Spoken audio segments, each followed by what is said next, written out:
बिस्मिल्लाहिर्रहमानिर्रहीम। अस्सलाम वालेकुम क्लास, कैसे हैं आप सब लोग? उम्मीद है खैर आफियत से होंगे। और प्रीवियस लेक्चर्स के अंदर हमने जो डिस्कशन की है, जिसमें चैप्टर नंबर 8 और चैप्टर नंबर 9 है, जिसको हमने कंप्लीट किया है, आप लोगों को समझ आ गई होगी और आप लोगों ने उसे तैयार भी साथ साथ कर लिया होगा। अब हम बढ़ते हैं चैप्टर नंबर 10 की तरफ। ठीक है, चैप्टर नंबर 10 जो है वो आप लोगों के पास इनपुट और आउटपुट के बारे में है। ठीक है जी, अब पहली बात ये कर लेते हैं कि इनपुट और आउटपुट होती क्या है। इनपुट हम कहते हैं एनीथिंग गिवन टू कंप्यूटर। ठीक है, कोई भी चीज़ अगर हम कंप्यूटर को देते हैं तो वो इनपुट कहलाती है। और चैप्टर आप लोगों का चैप्टर नंबर जो 1 था फर्स्ट ईयर का, उसके अंदर भी हम लोगों ने इस इनपुट की बात की थी। उसके बाद आउटपुट क्या है कि कंप्यूटर से हमें अगर कोई भी चीज़, कोई भी इंफॉर्मेशन, कोई भी चीज़ मिलती है तो वो क्या कहलाती है। हम कंप्यूटर से कुछ लेते हैं तो वो क्या कहलाएगा, आउटपुट कहलाएगा। अब यहाँ पे कंप्यूटर के अंदर इनपुट किसे दी जाएगी, उसके बाद आउटपुट कौन देगा। हमारे पास ये प्रोग्रामिंग लैंग्वेज हम स्टडी कर रहे हैं। प्रोग्रामिंग लैंग्वेज के अंदर हम इनपुट जो भी प्रोवाइड करेंगे वो किसे देंगे, कंप्यूटर प्रोग्राम को देंगे। कंप्यूटर प्रोग्राम उसके ऊपर जो रिक्वायर्ड फंक्शनैलिटीज़ होंगी वो परफॉर्म करेगा और इन द एंड हमें क्या कर देगा, रिजल्ट दे देगा। अब हमारे पास कंप्यूटर के अंदर अगर आपने प्रोग्राम को इनपुट देनी है तो वो किसी ना किसी इनपुट डिवाइस की मदद से हम दी जाएगी। और वो इनपुट डिवाइस कौन सी होगी, आपके पास कीबोर्ड होगी। और कीबोर्ड की मदद से हम क्या करेंगे, कंप्यूटर को इनपुट प्रोवाइड करेंगे। ठीक है, आपके पास उसे हम क्या नाम देंगे, स्टैंडर्ड इनपुट। और प्रोग्राम को हमेशा जो इनपुट दी जाती है वो किसकी मदद से दी जाती है, कीबोर्ड की मदद से ही दी जाती है। ठीक है, वो चाहे वो वैल्यू जो आप इनपुट कर रहे हैं वो किसी वेरिएबल में स्टोर हो। ठीक है जी, और उसके बाद उसके ऊपर कोई ना कोई कैलकुलेशन जो है वो परफॉर्म होगी। अब इनपुट देने के लिए या इनपुट प्रोवाइड करने के लिए आप लोगों के पास डिफरेंट इनपुट फंक्शंस यूज़ होंगे। ठीक है जी, एक हमारे पास स्कैन फंक्शन है, गेट ch फंक्शन है, गेट्स फंक्शन है और गेट che फंक्शन है। ये सारे क्या हैं, इनपुट फंक्शन है। एक एक करके हम इनको डिटेल में डिस्कस करेंगे आगे जैसे जैसे चैप्टर प्रोसीड करेगा। ठीक है, और आप ये बात याद रखेंगे, ये सारे हैं क्या, इनपुट फंक्शंस हैं। उसके बाद आप लोगों के पास आउटपुट आ जाती है। आउटपुट का मतलब क्या है कि कोई भी चीज़ अगर आप कंप्यूटर से लेते हैं तो वो क्या कहलाती है, आउटपुट। लेकिन यहाँ से हमें आउटपुट कौन देगा, प्रोग्राम देगा। लेकिन प्रोग्राम देगा कहाँ पे, आउटपुट स्क्रीन के ऊपर। और इंशाल्लाह थोड़े टाइम के बाद जैसे ये बातें कंप्लीट करता हूँ आपको ये सारी चीज़ें प्रैक्टिकली करके दिखाई जाएंगी ताकि आप लोगों को क्लियर हो सके ये जो बात मैं कर रहा हूँ ये क्या चीज़ें हैं। ठीक है, प्रोग्राम कहाँ पर लिखते हैं, कैसे लिखते हैं। ठीक है, पहली लाइन कौन सी लिखती हैं, सॉफ्टवेयर हम कौन सा इस्तेमाल करते हैं, कैसे उसे रन करते हैं, ये सारी चीज़ें अभी थोड़े टाइम के बाद आपको प्रैक्टिकली करके क्या की जाएंगी, दिखाई जाएंगी। और आउटपुट के लिए हमारे पास जो फंक्शन यूज़ होगा वो कौन से होंगे, आपके पास प्रिंट एफ और पुट्स। और याद रखिएगा ये सारे इनपुट और आउटपुट फंक्शन जो है वो कहाँ पड़े होते हैं, कौन सी हेडर फाइल में पड़े होते हैं, वो है stdio.h। जब हमने स्ट्रक्चर पढ़ा था उसके अंदर पहली लाइन जो लिखी थी उसके अंदर एक हेडर फाइल शामिल की थी जिसका नाम था stdio.h।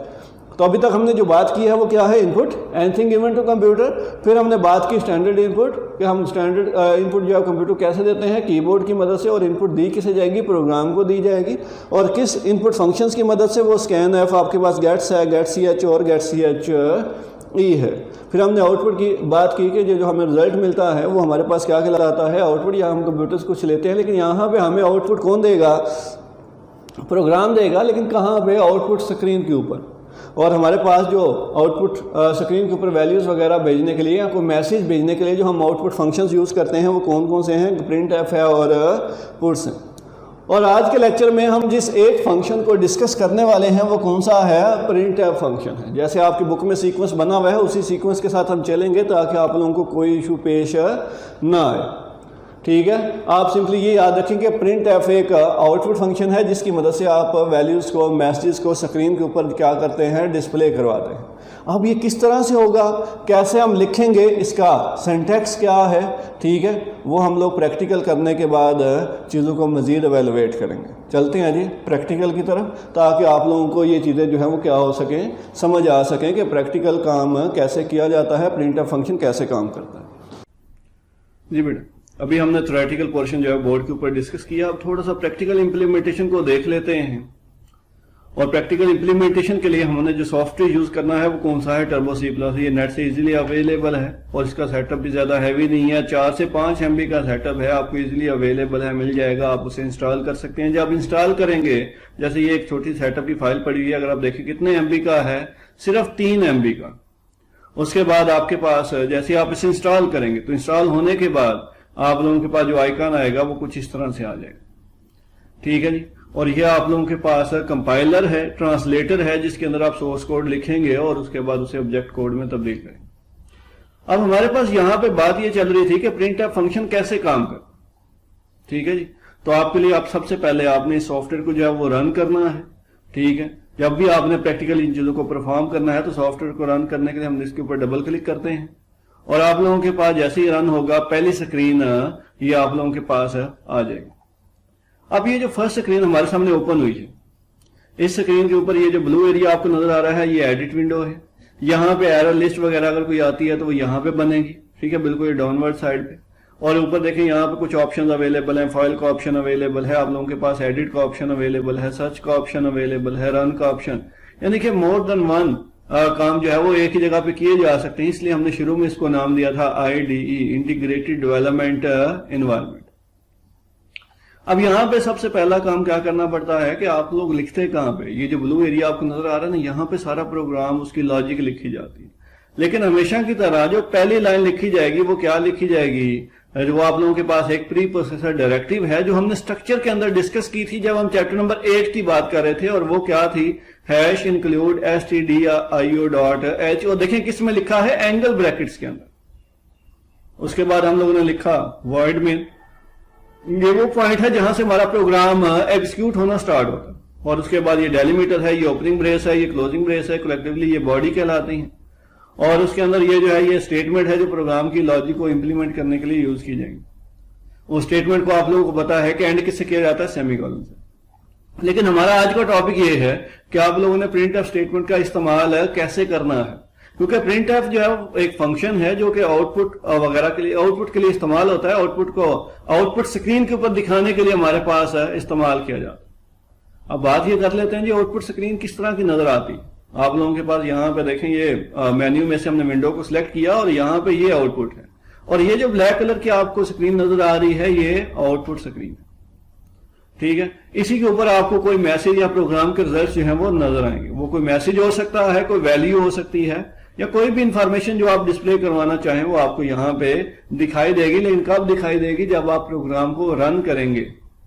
तो हमारे पास अभी आज का टॉपिक ये है कि आपने प्रिंटफ स्टेटमेंट के अंदर एक छोटा सा मैसेज जो है वो डिस्प्ले करवाना, प्रिंटफ का इस्तेमाल करना है और एक छोटा सा मैसेज क्या करना है, डिस्प्ले करवाना है। और यहाँ पे देखिए क्या वर्ड लिखा है, प्रिंटफ, और उसके बाद इधर ब्रैकेट लगाई है, फिर डबल कोटेशन स्टार्ट किया और यहाँ पे नंबर ऑफ स्टूडेंट्स और नंबर ऑफ कोर्सेज, एक मैसेज जो है वो लिख दिया। और एंड पे मैंने क्या लगा दिया, वही डबल कोटेशन क्लोज की, ब्रैकेट लगाई और सेमीकोलन लगा दिया।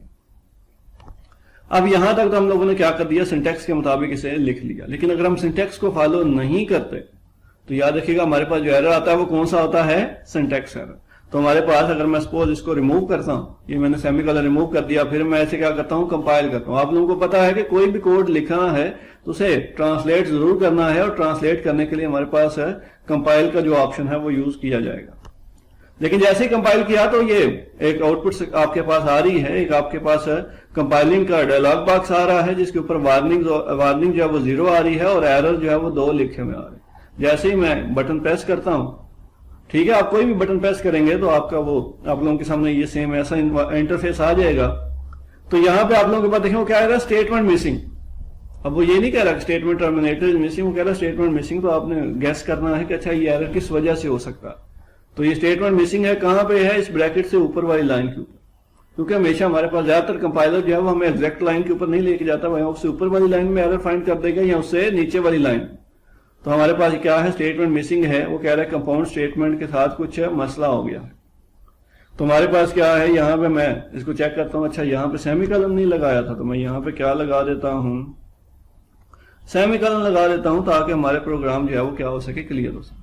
फिर से मैं क्या करता हूं, इसे कंपाइल करता हूं। कंपाइल करने के बाद अब हमारे पास कोई एरर नहीं है। जब एरर नहीं है तो हम इसे क्या कर सकते हैं, रन कर सकते हैं। ठीक है, रन किया लेकिन आउटपुट स्क्रीन नहीं आई। क्यों नहीं आई? क्योंकि डिफरेंट हमारे ये जो कंपाइलर है ना टर्बो C++, ये विंडो XP के ऊपर प्रॉपरली अच्छा रन होता है, लेकिन 7 और 10 के ऊपर जो है वो एरर जनरेट करता है। मेरे पास विंडो 10 है इसलिए ये एरर जनरेट कर रहा है। ठीक है, अब इसका तरीका क्या है कि आप आउटपुट स्क्रीन को फोर्सफुली ले आओ, और वो कैसे? वही सेम चीज विंडो के ऊपर जाएं और यहां से आउटपुट के ऊपर क्लिक करेंगे तो हमारे पास आउटपुट स्क्रीन आ जाएगी। ये देखिए वही मैसेज है जिस वर्डिंग में, जिस सिंटेक्स के अंदर, जो स्पेलिंग में लिखे थे एज इट इज ही आ गया। तो इससे हमें एक बात साबित होती है कि अगर डबल कोटेशन में आपके पास कोई भी मैसेज लिखा है तो वो एज इट इज आएगा, उसके अंदर कोई तब्दीली नहीं आएगी। ठीक है, यहां पे से क्लोज करते हैं, दोबारा से एडिट विंडो पे चले जाते हैं। ये देखें number of students semicolon number of courses as it is ही हमें स्क्रीन के ऊपर नजर आया है, इसमें कोई चेंजेस नहीं है। तो डबल कोटेशन में कुछ भी लिखा तो आपको एज इट इज ही नजर आएगा। तो ये आप लोगों के पास ये जो मैसेज है इसे आपकी बुक में कंट्रोल स्ट्रिंग के नाम से जो है वो लिखा गया। और यहां पे आप लोगों के पास क्या है कि ये आप लोगों के पास एक कंट्रोल स्ट्रिंग, एक मैसेज है जो हम डिस्प्ले कर सकते हैं। अब मैसेज हेलो भी हो सकता है, मैसेज हेलो वर्ड भी हो सकता है, मैसेज ICS FA क्लास भी हो सकता है, जो आप डबल कोटेशन में लिखेंगे। अब एक और पॉइंट डिस्कस कर ले, ये तो होगी मैसेज। जैसे मैं यहाँ पे ना, अब देखें इसमें से कुछ चीजें जो है वो अंदर से मिस कर देता हूं। ठीक है, मैं यहाँ पे सिर्फ नंबर ऑफ स्टूडेंट्स रहने देता हूं। जैसे नंबर ऑफ स्टूडेंट्स को मैंने रहने दिया तो फिर दोबारा से मैं क्या करता हूं, इसको कंपाइल करता हूं। ठीक है, पहले आप क्या कंपाइल करेंगे, फिर इसे रन करेंगे, फिर आउटपुट के ऊपर जो है ना मैसेज चला जाएगा, फिर आप आउटपुट स्क्रीन को जो है वो चेक करेंगे तो आपके पास वो मैसेज अवेलेबल होगा। लेकिन यहाँ पे देखें number of students, number of courses भी लिखा है और आगे लिखा है नंबर ऑफ स्टूडेंट्स, यानी कि पुराना मैसेज भी है और जो नई एडिशन मैंने की है वो भी आ रहा है। पहले वाला इस आउटपुट स्क्रीन से अरेज नहीं हुआ। तो हमें और हमेशा जब भी प्रोग्राम लिखा जाता है ना तो उसके अंदर हम कोशिश ये करते हैं कि सबसे पहले जो लिखा हुआ, अगर कोई ऐसा प्रोग्राम है जिसमें कुछ ये जो आउटपुट स्क्रीन है इसको अरेज किया जाए ताकि जो नई आउटपुट है वही दिखाई दे, इसके अलावा कोई और आउटपुट दिखाई ना दे। तो उसके लिए हमारे पास क्या किया जाता है, एक और जो है ना एक बिल्ट इन फंक्शन जो है वो इस्तेमाल किया जाता है, और वो बिल्ट इन फंक्शन कौन सा है, CLR है। और ये किस तरह से CLR ये क्लियर स्क्रीन फंक्शन है। ये क्या करेगा, पहले से कुछ भी लिखा होगा स्क्रीन के ऊपर उसे क्लियर करेगा और आपका जो रिजल्ट है वही स्क्रीन के ऊपर आपको दिखाई देगा, आउटपुट स्क्रीन के ऊपर दिखाई देगा। उसके अलावा कोई भी चीज आपको पहले से लिखी हुई दिखाई नहीं देगी। इसको कंपाइल करते हैं और कंपाइल करने के बाद हमारे पास इसने एरर जनरेट कर दिया। अब ये एरर क्यों आया, क्योंकि उसे पता ही नहीं चला कि ये CLR है क्या चीज। ठीक है, देखिए वो क्या कह रहा है, function clear should have prototype. उसको अब अंडरस्टैंड ही नहीं हुआ। अंडरस्टैंड क्यों नहीं हुआ, क्योंकि कुछ फंक्शन जो है ना उसकी सारी इंफॉर्मेशन तो पड़ी है हेडर फाइल stdio.h के अंदर। जैसे मैंने बोर्ड के ऊपर आप लोगों को बताया कि वो सारी इंफॉर्मेशन कहां पड़ी है, stdio.h के अंदर। किसकी इंफॉर्मेशन, इनपुट आउटपुट फंक्शन। लेकिन ये जो क्लियर स्क्रीन है ये इनपुट आउटपुट में नहीं आता। तो इसके लिए हमें एक और हेडर फाइल जो है वो प्रोग्राम का हिस्सा बनानी पड़ेगी। और वो हेडर फाइल कौन सी होगी हमारे पास, वो आपके पास conio.h कानियो, जिसे कानियो भी पढ़ते हैं, conio.h भी पढ़ा जाता है। तो आप लोगों के पास उसको हम इसका हिस्सा बनाएंगे। उसको बनाने के लिए तरीका क्या है, वही सेम पहले साहब आपके पास क्या है, हैश का वर्ड जो है वो यूज किया जाएगा। ठीक है, फिर हम क्या लिखेंगे, हैश इंक्लूड, और फिर आप लोग यहाँ पे क्या लिखेंगे, ये जो है ना आपके पास conio.h, ये आप लोगों के पास लिखा जाएगा। ठीक है, ये आप लोगों के पास क्या है, दूसरी हेडर फाइल जो है वो हमने प्रोग्राम का हिस्सा बना दी। और वो कौन सी है आपके पास, हैश इंक्लूड conio.h। अब देखते हैं कि इस हेडर फाइल को हिस्सा बनाने के बाद क्या कंपाइलर को इस वर्ड के बारे में पता चला, क्या उसे अंडरस्टैंड हुआ कि ये वर्ड कौन सा है। तो हम यहाँ पे दोबारा से क्या करते हैं, कंपाइल के ऊपर जब क्लिक करते हैं, अब देखें अब कोई एरर वार्निंग नहीं है। तो हम इसको रन कर लेते हैं। जब रन किया तो ये आपका रिजल्ट आउटपुट स्क्रीन पे चला गया होगा। अब देख लेते हैं। अब देखिए अब पहले से लिखा हुआ जो था वो अरेज हो गया, सिर्फ वही लिखा है जो रिक्वायर्ड है। ठीक है, जो मैसेज के अंदर है। तो ये आप लोगों के पास क्या है, क्लियर स्क्रीन एक फंक्शन है और एक प्रिंटफ। ठीक है, क्लियर स्क्रीन आपके पास आउटपुट स्क्रीन को क्लियर करने के लिए, और प्रिंटफ फंक्शन क्या है, मैसेज को या किसी वेरिएबल की वैल्यू को स्क्रीन के ऊपर डिस्प्ले करवाने के लिए यूज किया जाता है। अब क्या वही बात आ गई कि आपके पास एक वेरिएबल लेते हैं इंटीजर टाइप का, उसके अंदर 10 जो है वो स्टोर करते हैं, और उसके बाद वो जो 10 है वो यहां पे लिखा हुआ है।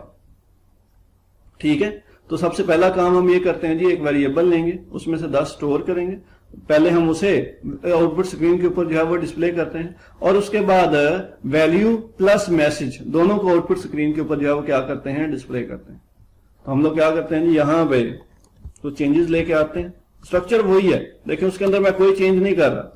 ठीक है, मैंने कहा जी हम एक इंटीजर टाइप का वेरिएबल ले लेते हैं, उसको मैं नाम देता हूं नंबर, क्योंकि 10 एक नंबर है तो इसलिए मैं इसको नाम दे देता हूं।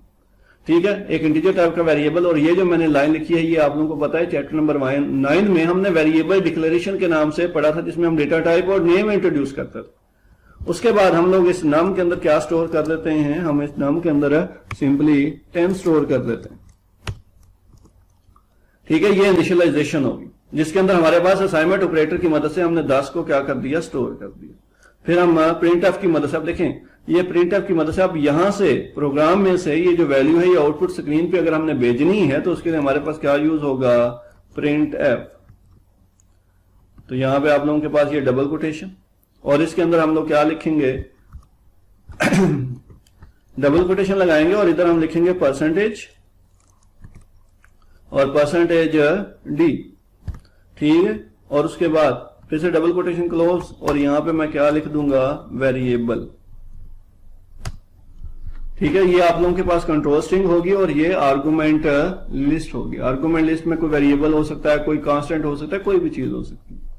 ठीक है, और ये जो है ये है फॉर्मेट स्पेसिफायर। फॉर्मेट स्पेसिफायर असल में ना, अगर आपने कोई भी वैल्यू आपने आउटपुट स्क्रीन पे पहुंचानी है तो उस वैल्यू को रीड करना और उसके बाद उसको डिस्प्ले करवाना, ये जो फॉर्मेट स्पेसिफायर है इसका काम। अब यहां पे देखें हमारे पास जो वेरिएबल था वो इंटीजर टाइप का था, तो इसलिए हमने परसेंटेज डी लिखा। ये आप लोगों के पास ऐसी वैल्यूज के लिए यूज होता है जो इंटीजर टाइप की, और अगर वो पॉइंट्स वाली वैल्यूज होती तो हम लोग परसेंटेज एफ लिखते। अगर वो करेक्टर होता तो हम परसेंटेज सी लिखते। अगर वो कॉम्बिनेशन ऑफ करेक्टर होता यानी कि स्ट्रिंग हो तो हम परसेंटेज एस लिखते। लेकिन यहाँ पे वैल्यू इंटीजर टाइप की है तो इसलिए हमने परसेंटेज डी लिखा। इसके बाद हम इसको दोबारा से क्या करते हैं, कंपाइल करते हैं, और कंपाइल करने के बाद इसको दोबारा से रन, और फिर से देखते हैं क्या ये वैल्यू आउटपुट स्क्रीन पे पहुंची। ये देखें ये वैल्यू आउटपुट स्क्रीन पे पहुंच गई। तो अभी तक हमने जो बात डिस्कस की कि एक पूरा मैसेज कैसे आउटपुट स्क्रीन पे पहुंचाते हैं। दूसरी बात हम लोगों ने ये देखी कि वैल्यू किस तरह से आउटपुट स्क्रीन पे पहुंचाई जाती है, और हमने ये चीज डिस्कस किया साथ में कि अगर पहले से स्क्रीन के ऊपर कुछ लिखा हुआ है तो उसे क्लियर कैसे किया जाता है, क्लियर स्क्रीन के फंक्शन की मदद से। उम्मीद है कि यहां तक ये प्रैक्टिकल काम आप लोगों को अंडरस्टैंड हो गया होगा। इसी को ही मजीद जो है वो नेक्स्ट लेक्चर में एक्सटेंड करते हैं और वापस बोर्ड की तरफ बढ़ते हैं, ताकि आप लोगों का लेक्चर जो है वो क्या किया जाए, वाइंड अप किया जा सके।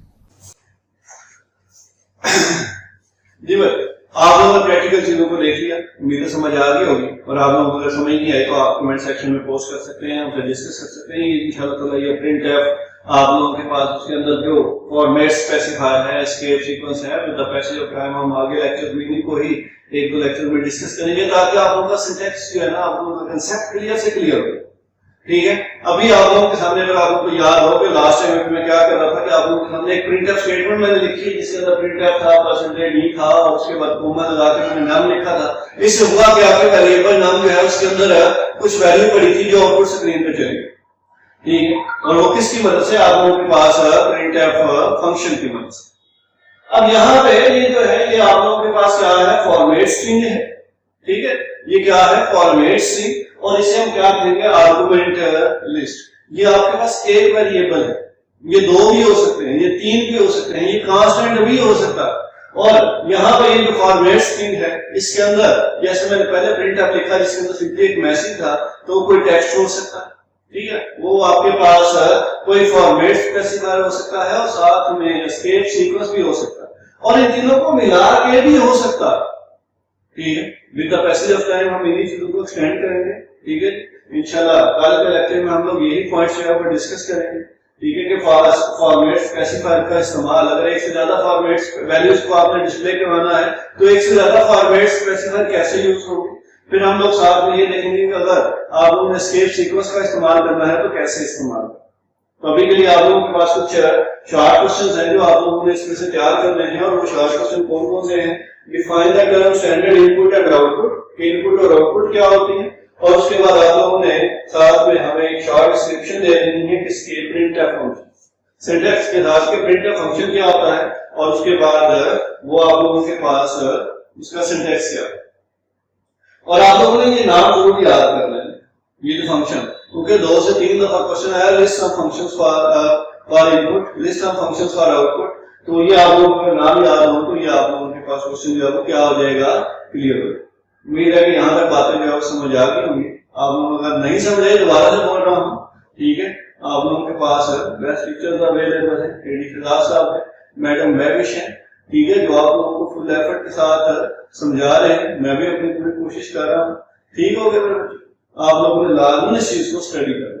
और हम लोगों ने एक पॉइंट और भी डिस्कस किया, वो कौन सा था, क्लियर स्क्रीन फंक्शन। आप लोगों ने देखा होगा कि आप लोगों के पास स्क्रीन के ऊपर पहले से मैसेज लिखा हुआ था, वो अरेज नहीं हुआ था। अगर हम चाह रहे हैं तो हम उसे अरेज करें, तो हम किसकी मदद से अरेज करते हैं, CLR SCR की मदद से, ताकि वो पहले वाला मैसेज अरेज हो और उसकी जगह पे नया मैसेज आ सके। और उसके बाद ये जो क्लियर स्क्रीन फंक्शन है, ये प्रोग्राम को अगर आपने हिस्सा बना लिया है, प्रोग्राम को उसके कंपाइलर को कैसे समझ आएंगे, अगर आप एक और हेडर फाइल उसके अंदर हिस्सा बनाते हैं और उस हेडर फाइल का नाम क्या आता है, COMIO.h, ठीक हो गया। तो हम ये कह सकते हैं कि ये क्लियर स्क्रीन फंक्शन है, ये कहां पड़ा हुआ है, COMIO.h हेडर फाइल। उम्मीद है बच्चों आप लोगों को ये बातें सारी समझ आ गई होगी, ठीक है जी। अपनी दुआ में याद रखिएगा। अल्लाह हाफ़िज़।